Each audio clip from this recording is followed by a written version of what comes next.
All right, this is the number one way that most contractors violate UPPA laws every single day and don't even realize it. Number one way, when you tell someone to file a claim. When you're telling them that they have a claim in general, that they have a claim that is worth filing, you are basically advising them on how the benefits of their policy will be received. You're advising them on how a third-party contract works. You see how that works? If you just tell someone they have damage and then let them decide to do something, that's different. But if you're telling someone you have damage from a hail, you probably have a valid claim. Now you're advising them on what to do with a third-party contract, that policy.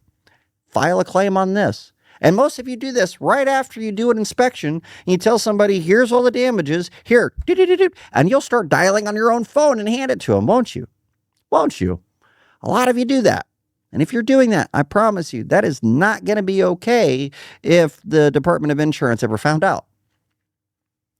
Unless you're a licensed public adjuster or an attorney.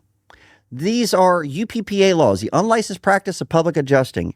Anything that you do that a public adjuster should be licensed to do would violate UPPA laws, and you could get in trouble for it. And you might even be considered a felon in your state for these actions.